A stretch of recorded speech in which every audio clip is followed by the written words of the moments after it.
우리 이 시간 하나님의 말씀을 함께 같이 읽겠습니다.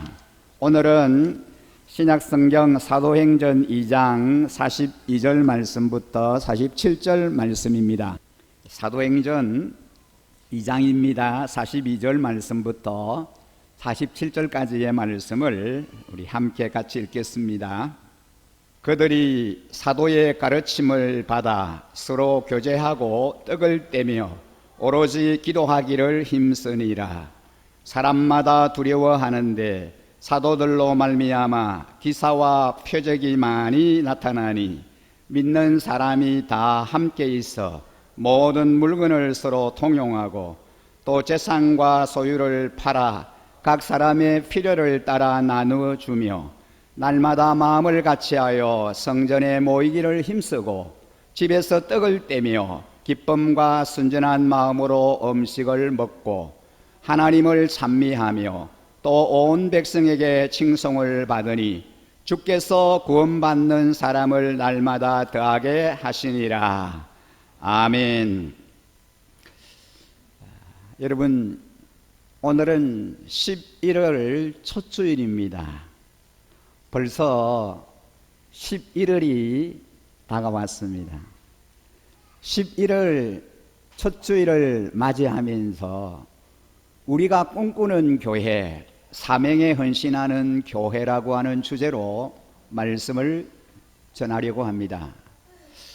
오늘 예배하는 우리 일신가족 여러분, 또 우리 어린이 여러분, 여러분에게 교회는 어떤 존재입니까? 이 교회, 여러분이 섬기는 교회, 여러분이 속하여 있는 이 교회, 일신교회는 여러분에게 어떤 존재가 됩니까? 우리 중에는 우리 교회에서 신앙생활을 시작한 분들도 있습니다. 그러나 여러 가지 이유로 다른 교회에서 우리 교회로 오신 분들이 대부분입니다.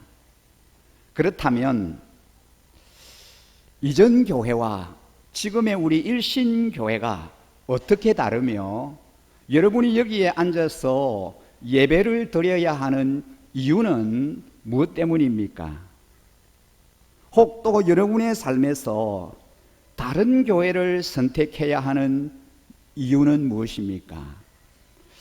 오늘도 우리와 함께 예배를 드리고 또 영화부 유치부에서 예배를 했던 그 우리 어린 자녀가 저 멀리 외국으로 이제 이번 토요일 한국을 떠나서 먼 곳에 가서 그곳에서 예배를 드려야 하는 그런 가족도 있습니다.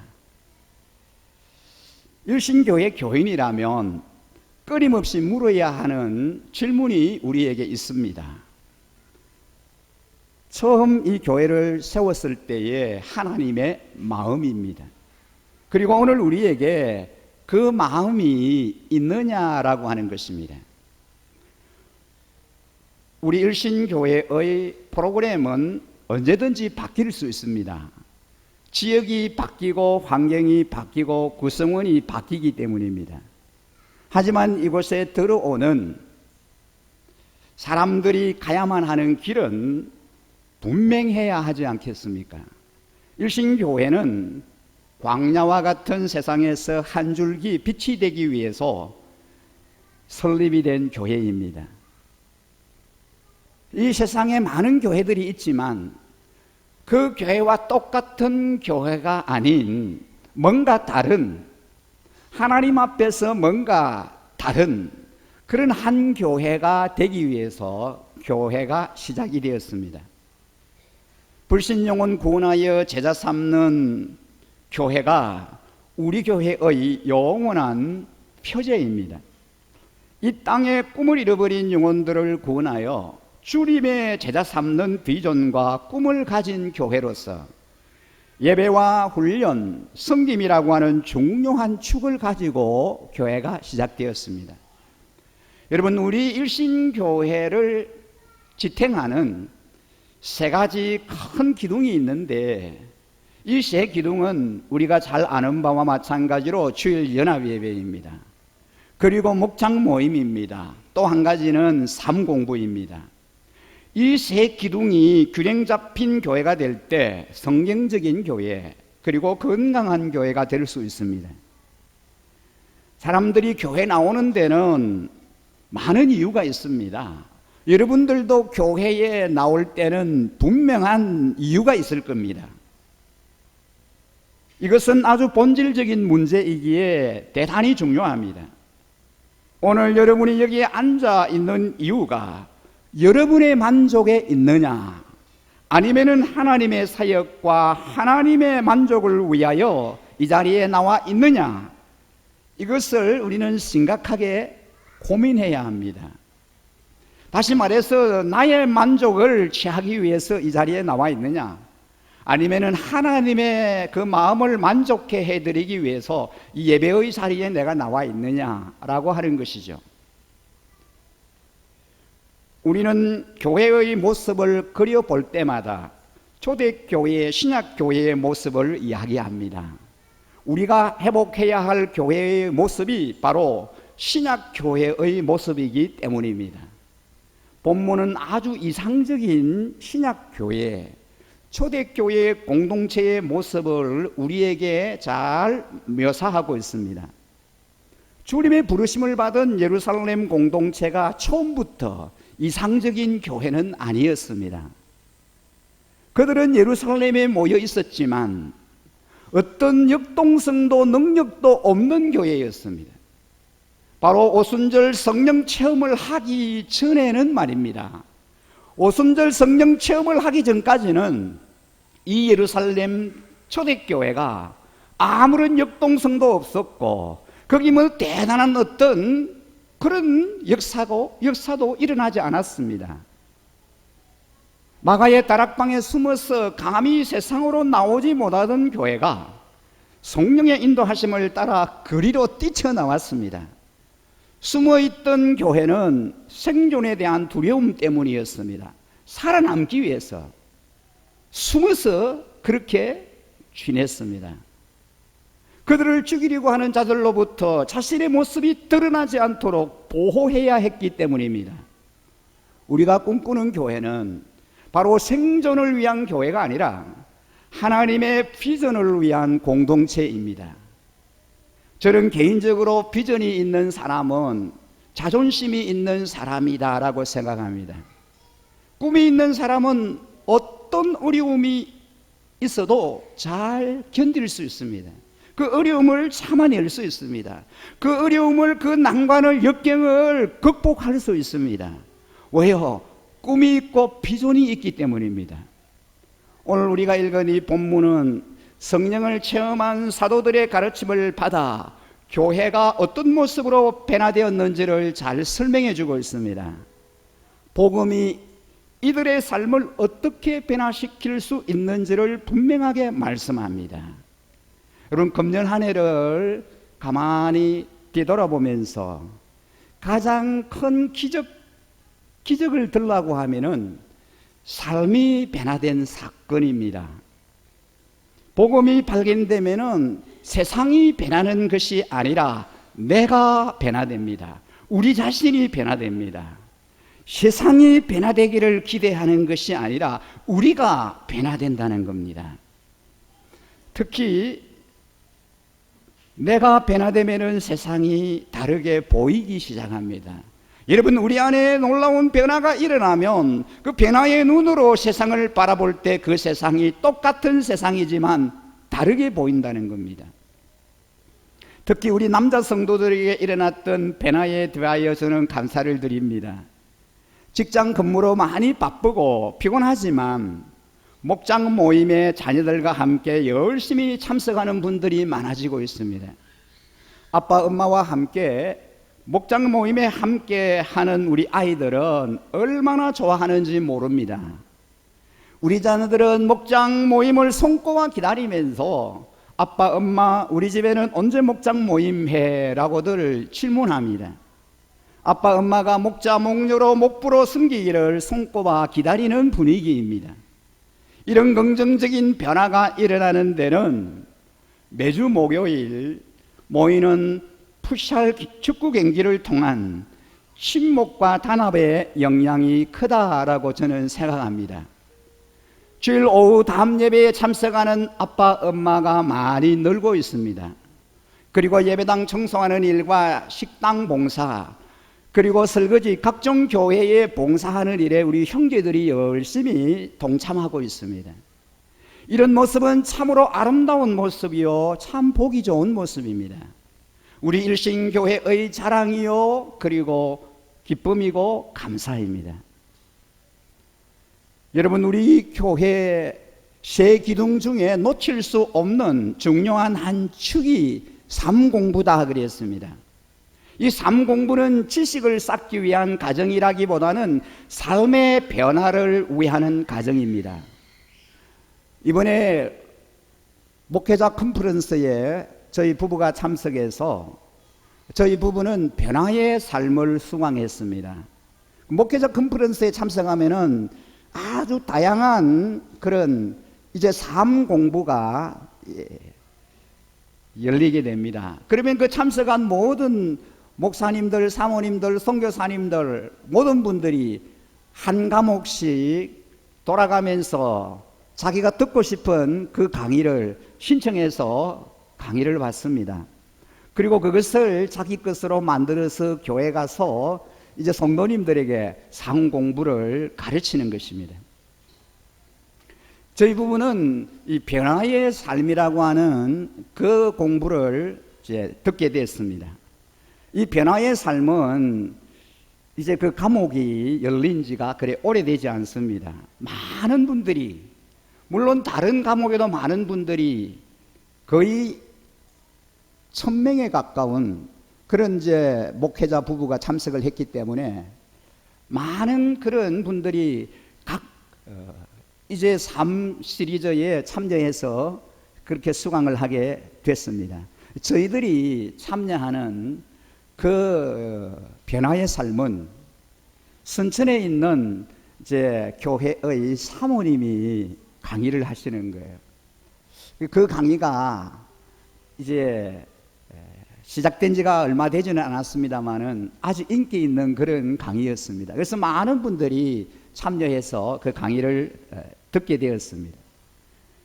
이 변화의 삶이라고 하는 이 과정은 그리스도인이 된 우리는 하나님의 인격과 성품을 날마다 닮아가야 하는데, 그래서 우리 안에 놀라운 변화가 계속해서 일어나야 한다는 거죠.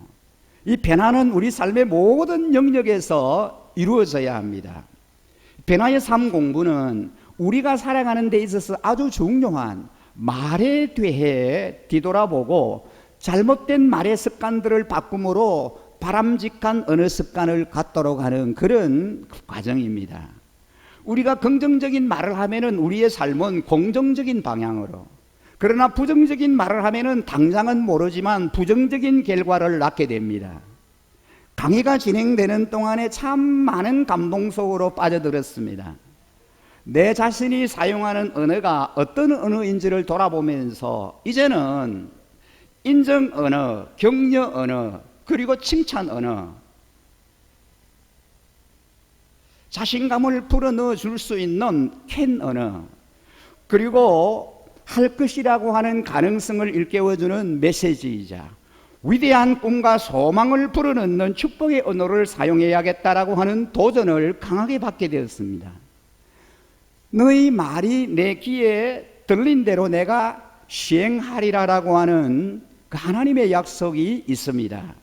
민수기에 보면은 그런 약속을 하나님이 우리에게 주셨습니다. 너희 말이 내 귀에 들린 대로 내가 행하리라. 그래서 우리가 어떤 말을 하느냐라고 하는 것이 그만큼 중요하다는 것이죠. 우리가 축복한 대로 축복이 이루어질 줄 믿습니다.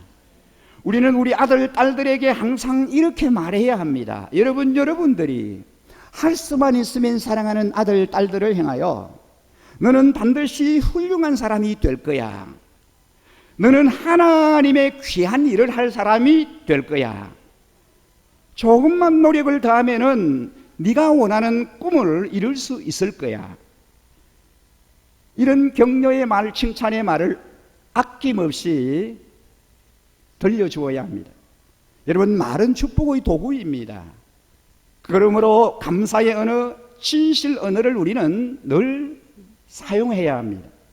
감사 언어는 사람을 살리는 생명 언어입니다. 감사의 말은 우리 인생을 행복하게 만드는 보약입니다. 세상에서 가장 행복한 사람은 감사하는 사람입니다. 진실 언어란 정직한 말, 깨끗한 말, 사랑의 말을 의미합니다. 하나님은 진실을 말하는 자의 편이요 진실을 말하는 자를 축복하십니다.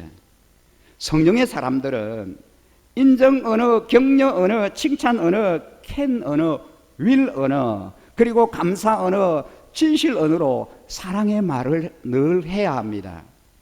7가지 생명 언어를 사용함으로 영의 사람들이 되기를 소망하는 분들은 이제 새해의 개강 예정인 베나의 삶을 놓치지 마시고 신청하셔서 많은 유익함을 누리시기를 바랍니다.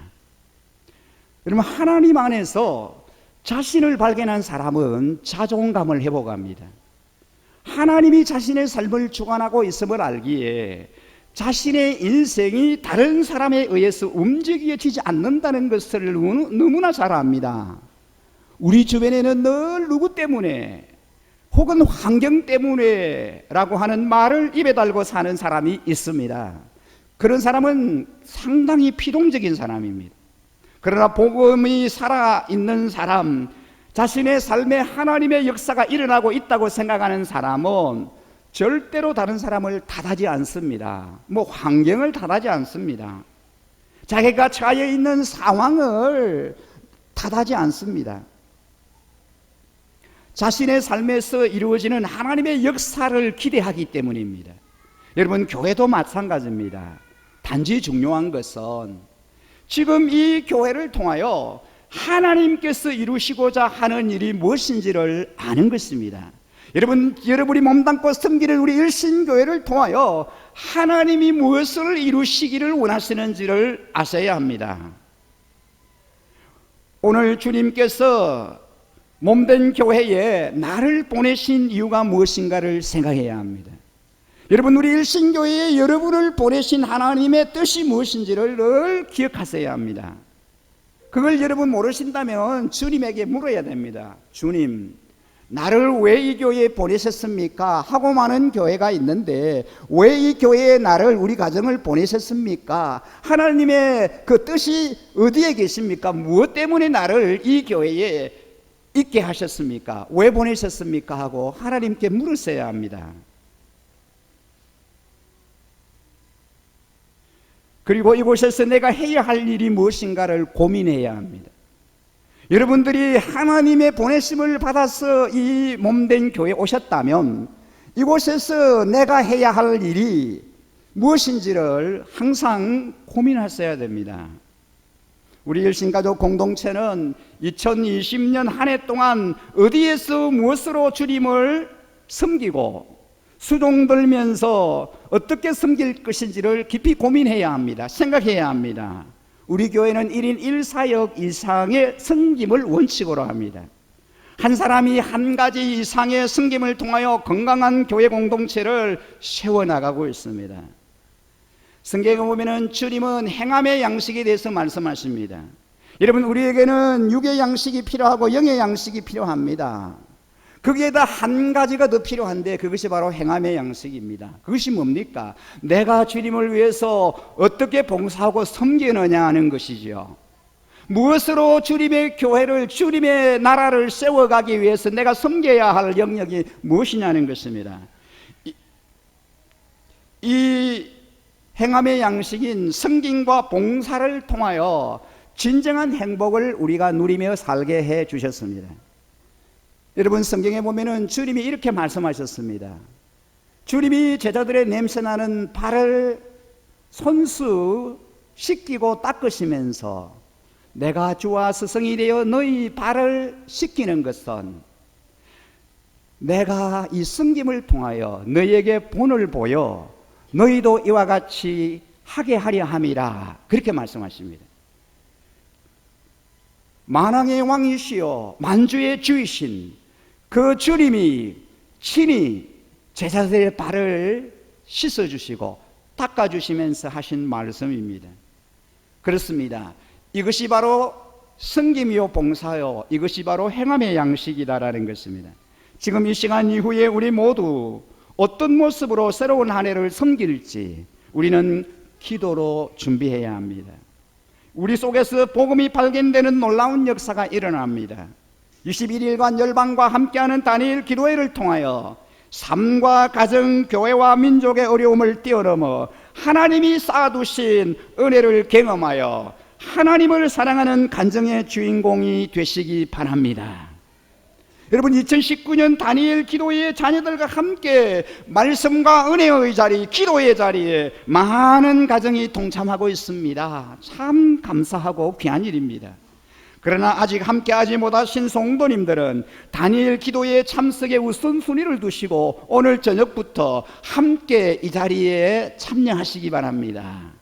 주님께서 반드시 여러분에게 예비하신 은혜를 충만하게 부어주시리라고 믿습니다. 누가 뭐라고 해도 하나님이 나를 주목하고 보고 계시기에 나는 내 삶의 주인공이요, 하나님의 드라마에서 가장 중요한 부분을 담당하는 사람입니다. 이것이 하나님 사람의 자존감입니다. 이것이 하나님 교회의 자존감입니다. 누구도 어떤 교회도 비교의 대상이 되지 않습니다. 단지 자신의 사명을 묵묵히 감당하는 교회가 될 수 있습니다. 이것이 바로 우리가 꿈꾸는 일신교회의 모습입니다. 이제 우리는 새로운 관계를 형성해야 하는데 첫 번째 원리는 하나님과의 관계입니다. 하나님과 교제하기 위한 특별한 시간을 갖는 거죠. 기도가 의무감이 아니라 기쁨의 관계로 회복되는 겁니다. 새로운 관계가 형성되면은 삶의 새로운 선택이 이루어집니다. 결국은 우선순위의 문제입니다. 여러분, 시간이 없다는 말은 내 삶의 우선순위가 그것이 아닙니다라고 하는 말과 동의어입니다. 여러분, 요한복음 15장 5절 말씀 함께 같이 읽어보실까요? 우리 자녀들과 함께 요한복음 15장 5절 말씀을 한 목소리로 같이 읽겠습니다. 나는 포도나무요 너희는 가지라. 그가 내 안에 내가 그 안에 거하면 사람이 열매를 맺어 많이 맺나니 나를 떠나서는 너희가 아무것도 할 수 없음이라 그랬습니다. 그렇습니다. 내가 주님 안에서 호흡하지 않으면 생명을 연장할 수 없음을 아는 것입니다. 내가 이루고자 하는 많은 일이 주님을 떠난다면 얼마나 허무할 수 있는가를 아는 것입니다. 그러나 내가 주님 안에 있기만 하면, 내가 주님 안에 거하기만 하면은 주님께서 많은 열매를 우리를 통하여 맺어 가신다는 겁니다. 저는 가끔 이런 말을 합니다. 열심히 사는 것과 올바르게 사는 것하고는 분명히 차이가 있다고 말입니다. 여러분, 그렇습니다. 열심히 사는 것하고 올바르게 사는 것하고는 다릅니다. 여러분, 성공이 무엇일까요? 여러분의 삶에서 하나님의 거룩한 뜻이 이루어지고 있으며 열매를 맺고 있습니까? 여러분이 그렇게 열심히 살아가는 그 순간순간이 하나님의 뜻과 동일합니까? 우리 교회가 오늘 물어야 하는 일이 바로 그것이 아니겠습니까? 우리 교회가 그렇게 열심히 하는 일, 꿈꾸는 일, 계획하는 일, 많은 일이 하나님의 뜻을 이루어가는 일이냐는 것입니다. 하나님의 뜻과 상관이 없는 일이라면 우리가 아무리 열심히 해도 소용이 없습니다. 하나님이 기뻐하실 수 없습니다. 기뻐하시지 않습니다. 우리가 늘 물어야 하는 질문이 나의 마음을 흡족하게 하는가, 아니면 하나님의 마음을 흡족하게 해드리는가, 이거입니다. 하나님과의 관계는 우리에게 이런 결론을 이르게 합니다. 내가 내 인생을 사는 것 같지만 내가 사는 것이 아니라 하나님의 섭리하심에 따라 사는 것이구나. 우리의 마음대로 인생이 되는 것이 아닌데 우리의 삶에서 하나님의 인도하심을 확신할 수 있는지 말입니다. 이 확신이 없다면 우리 인생은 재수 없는 인생일 것입니다. 어떤 목사님이 이런 얘기를 했던 게 기억이 납니다. 버스를 타고 가다가 사고가 났는데 정말 재수 없이 죽은 사람이 있습니다. 누구냐 하면은 졸다가 내려야 할 곳을 놓치고 계속해서 타고 가다가 사고를 당한 사람. 두 번째는 놓친 버스를 뛰어가 굳이 잡아서 타고 가다가 사고를 당한 사람.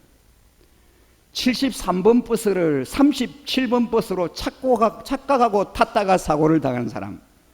정말 재수 없는 사람입니다. 그런데 우리 인생이 그렇다는 거예요. 우리의 마음대로 되지 않는다는 겁니다. 아무리 열심히 살아도 되지 않는 일이 있더라는 거예요. 하나님의 교회에서 열심히 사역하면은 부흥이 일어나야 하고 하나님의 역사가 일어나야 하는데 그렇지 않는 경우가 있다는 거예요. 중요한 것은 우리의 소원은 내 뜻대로 되는 것이 아니라 하나님께서 인도하여 주신다는 것입니다. 여러분, 그거예요. 모든 것이 내 뜻대로 되는 게 아닙니다. 모든 것이 하나님의 뜻대로 되게 되어 있습니다. 시편 107편 28절 30절 말씀에 보면 세 번역에 이렇게 되어 있어요. 예, 그들이 그들의 고통 때문에 여호와께 부르짖으며 그가 그들의 고통에서 그들을 인도하여 내시고 광풍을 고요하게 하사 물결도 잔잔하게 하시는도다. 그들이 평온함으로 말미암아 기뻐하는 중에 여호와께서 그들이 바라는 항구로 인도하시는도다. 아멘. 여러분, 그렇습니다. 새로운 공동체가 된 교회는 하나님의 인도하심에 따라 존재해야 함을 믿습니다. 그러므로 하나님께 부르짖습니다. 하나님과의 관계가 회복됩니다. 우리가 구원받은 하나님의 자녀가 가장 우선적으로 힘써 노력해야 할 것이 무엇입니까? 여러분, 생명의 삶을 하면은 이제 서론 부분의 첫 시간에 이 질문을 합니다. 구원받은 하나님의 백성이 가장 우선순위에 두고 힘써서 노력해야 할 게 뭡니까? 하고 물으면 뭐 전도라고 그러고 기도라고 그러고 봉사라고 그러고 예배라고 그러고 그리고 뭐 온갖 이런 많은 그런 답을 하십니다. 근데 여러분, 맞습니다. 다 맞습니다. 근데 그 중에 가장 우선순위가 관계입니다. 하나님과의 관계. 내가 하나님과의 관계를 어떻게 가지느냐 하는 것이 제일 중요합니다. 그렇습니다. 하나님과의 어떤 관계를 내가 정립하고 어떻게 살아가고 있느냐라는 게 대단히 중요한 것입니다. 두 번째 중요한 것은 무엇일까요? 하나님의 백성들과의 관계입니다. 사람과의 관계입니다. 하나님과의, 종적으로는 하나님과의 관계, 행적으로는 이웃과의 관계, 우리 성도들과의 관계, 모든 이웃과의 관계입니다. 오늘 본문에 보니까 새로운 공동체의 사람들은 교제하며 함께 떡을 뗀다라고 되어 있습니다. 누차에 걸쳐서 말씀드립니다만 밥상 공동체를 이룬다는 것은 결코 쉬운 일이 아닙니다. 남을 배려하는 마음이 없이 밥상 공동체는 이루어지지 않습니다. 우리 교회는 목장으로 모일 때 목장에 소속한 각 가정이 자녀들과 함께 모여서 밥상 공동체를 이룹니다. 함께 준비한 식사를 즐겁게 나누면서 우리가 한 가족임을 경험합니다. 매주마다 같이 식사를 하면서 우리가 한 식구이고 한 가족임을 확인합니다. 한 가족 공동체는 식탁을 함께 나눕니다. 반찬이 많든 적든 상관없이 함께 식사를 나누는 게 가족 공동체입니다. 함께 식사를 하면서 몇 가지 관계 설정이 필요합니다. 서로가 편안한 관계가 되어야 합니다. 나누어 먹을 수 있는 관계가 되어야 합니다. 남을 배려하는 마음이 있어야 합니다. 자신을 희생할 수 있어야 합니다. 하나님의 백성 간의 새로운 관계를 저는 이렇게 정의 내리고 싶습니다. 함께하는 즐거움 때문에, 여러분, 우리 목장의 모든 그 목은 가족들이, 우리 자녀들이 함께하는 즐거움 때문에 개인적인 즐거움을 포기하는 사람들의 모임이라고 말입니다. 함께하는 즐거움 때문에 개인적인 즐거움을 내려놓는 겁니다. 포기하는 것입니다. 하나님의 교회에서는 하나님의 사람들을 위하여 자신의 즐거움을 포기하는 사람들이 생깁니다. 다른 사람을 즐겁게 하기 위해서 자기의 즐거움을, 자기의 그 기쁨을 내려놓는 겁니다. 포기하는 것입니다. 이것이 거룩한 공동체입니다. 이것이 아름다운 공동체입니다. 남을 배려하는 마음 때문에 자신의 즐거움을 희생하는 사람들이 생기는 공동체입니다. 이것이 우리가 꿈꾸는 일신교회의 모습입니다. 이것이 신약교회로의 회복입니다. 오늘 본문에 보니까 초대교회 공동체에는 기사와 표적이 일어났다 그랬습니다. 기사와 표적이란 인간의 생각을 뛰어넘어 일어나는 하나님의 모든 일을 말하는 것입니다. 사람의 생각을 초월하는 하나님만이 하실 수 있는 능력과 역사, 이걸 기사와 표적이라고 말합니다. 하나님을 향한 믿음의 원리가 작용하는 교회입니다. 자신의 삶을 부정하고 하나님의 일을 긍정하는 교회가 되는 겁니다. 이사야 55장 8절 9절에 있는 말씀과 같이 이는 내 생각이 너희 생각과 다르며 내 길은 너희의 길과 다름이니라, 여호와의 말씀이니라 그랬습니다. 여러분, 그렇습니다. 하나님의 생각과 우리의 생각이 다릅니다. 우리의 길과 하나님의 길이 다르다는 겁니다. 하나님의 생각이 하나님의 생각과 내 생각이 다를 때 가감하게 하나님의 뜻을 따를 수 있는 것이야말로 기적입니다. 내가 동의가 되지 않지만 그래도 하나님의 뜻이기 때문에 내가 모든 것을 내려놓고 따라야 합니다. 하나님의 뜻에 순종해야 합니다. 여러분, 그것이 기적이에요. 그것이 기적이고 표적입니다. 어떤 기적보다도 인격의 기적이 큰 겁니다. 인간 중심이었던 교회가 성령님이 활동하시는 교회가 되는 겁니다. 이 초대교회의 기적이 무엇입니까? 사람들의 필요를 따라 나눔의 역사가 일어났습니다. 아, 이 사람에게 이게 필요하구나 하고 그 필요를 따라 나누어 주었습니다. 이전에는 내가 주고 싶어서 내가 충분히 가지고 있어서 일어났던 일이 이제는 다른 사람이 필요하기에 나누는 일이 일어났습니다. 아, 저 사람이 이것이 필요하니까. 그래서 그 필요를 채워주는 거예요. 또한 초대교회 공동체는 기쁨과 순전한 마음으로 이를 일을 했다 그랬습니다. 여러분, 기쁨은 자유한 사람에게서 나오는 겁니다. 우리는 편안함에서 나오는 것이 아님을 너무나 잘 알고 있습니다. 주님이 주시는 참된 평안, 그게요, 우리가 편안하다는 데서 주어지는 게 아닙니다. 우리가 초대교회를 그렇게 그리워하고 닮고 싶어 하는 이유가 있다면 그 교회에는 기쁨과 순전한 마음이 있었기 때문입니다. 이것이 지금 제가 안고 있는 가장 큰 숙제입니다. 어떻게 하면 우리 일신교회가, 우리가 꿈꾸는 교회가, 소망을 주는 교회가 기쁨으로 이 일을 감당할 수 있을까? 하나님의 큰 사랑을 받은 자만이 할 수 있는 이 위대한 일, 율법적인 삶이 아니라 은혜를 체험하는 자들의 삶을 우리가 어떻게 살아낼 수 있을까? 이겁니다. 21세기의 새로운 교련을 주창하는 안산에 있는 새 안산교회가 있는데 그 교회의 모토, 표제가 바로 이겁니다. 불신자들이 좋아하는 교회. 여러분, 신자, 믿는 사람이 좋아하는 교회가 아니고 불신자들이 좋아하는 교회, 남성들이 더 좋아하는 교회, 젊은이들이 더욱 더 좋아하는 교회, 그게 그 교회의 모토입니다. 우리가 어떻게 하면 이런 교회를 만들 수 있을까? 우리 교회가 어떻게 하면 이런 교회가 될 수 있을까? 그게 그 교회의 모토입니다. 표제입니다. 여러분, 참 도전되는 말 아닙니까? 우리 교인들이 좋아하는 교회가 아니라 우리 교인들의 헌신으로, 저와 여러분들의 헌신으로 세상 사람들에게 기쁨을 주는 교회가 되는 거 말입니다. 여러분, 또 이 말을 오해하면 안 됩니다.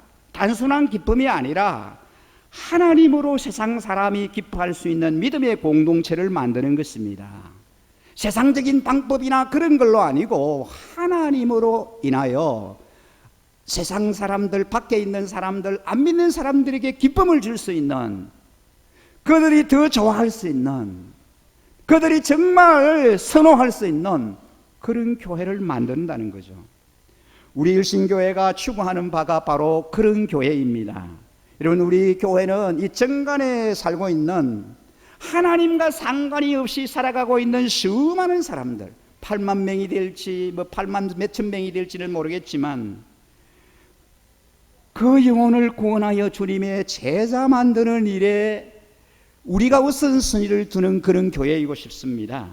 우리 일신교회의 존재 목적은 영혼 구원하여 제자 만드는 일입니다.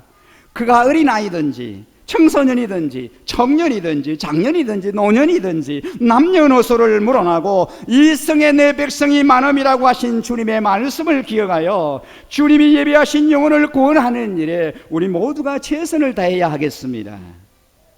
여러분, 2020년 새로운 한 해에도 우리가 품고 기도하는 VIP들이 목장을 통해서 셀 수 없이 많은 그런 믿지 않는 이 VIP들이 목장을 통해서 주님의 품으로 돌아오는 역사가 일어나기를 간절히 소망합니다.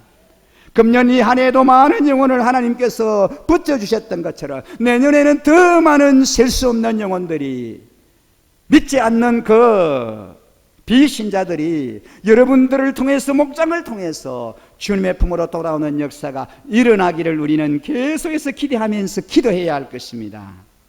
이 새로운 공동체인 교회에서는 새로운 삶의 방식이 나타납니다. 무엇보다도 예배에서 하나님을 찬미한다는 것입니다. 아주 근본적인 문제인데 오늘 우리가 드리는 예배가 하나님을 찬미하는 것인지 내 만족을 추구하는 것인지를 분명히 우리는 고민해 봐야 합니다. 무엇보다도 중요한 것은 주일 예배를 드리는 것이 아니라 예배하는 삶의 방식으로 우리의 생활 패턴이 바뀌어야 합니다. 여러분, 우리 함께 로마서 12장 1절 2절을 같이 한번 읽어보실까요? 잘 아는 말씀입니다. 함께 읽겠습니다. 그러므로 형제들아, 내가 하나님의 모든 자비하심으로 너희를 권하노니 너희 몸을 하나님이 기뻐하시는 거룩한 산제사로 드리라. 이는 너희가 드릴 영적 예배니라. 너희는 이 세대를 본받지 말고 오직 마음을 새롭게 함으로 변화를 받아 하나님의 선하시고 기뻐하시고 온전하신 뜻이 무엇인지 분별하도록 하라. 아멘. 거룩한 제사로 하나님을 찬미해야 합니다. 여기에서 너희 몸을 하나님이 기뻐하시는 거룩한 산제사로 드리라 그랬습니다. 여러분, 여기에 너희 몸을 저는 너희의 삶이라고 해석해 보고 싶습니다. 너희 삶을 하나님이 기뻐하시는 거룩한 산제사로 드리라. 우리가 실제로 살아가는 삶의 현장에서 말입니다, 하나님이 기뻐하실 만한 삶을 살라는 거죠. 하나님이 기뻐하시는 삶을 살아내라는 것입니다. 주일의 예배자가 아니라 삶의 예배자가 되라는 말씀입니다. 주일 예배 시간이 되면은 나와서 정기적으로 예배 자리에 앉아서 예배하는 예배자가 아니라 삶으로 예배하는 삶의 예배자가 되라는 것입니다. 우리가 예배자의 삶을 사는 것이 중요한 것은 우리의 은혜를 쏟지 않기 위함이요, 우리가 크리스찬의 부미를 잃지 않기 위함이요, 하나님께 영광을 돌리기 위함입니다. 하나님 앞에서 예배자로서 살아가면 새로운 공동체의 삶을 살아갑니다. 또한 이 예배자들은 세상 사람들의 칭송을 받습니다. 바로 우리 교회의 비전 아니겠습니까? 저는 이런 교회를 매력 있는 교회라고 표현하고 싶습니다. 눈길을 받는 교회, 관심의 대상이 되는 교회. 교회는 필연적으로 세상 사람들에게 칭송받는 공동체가 되어야 합니다.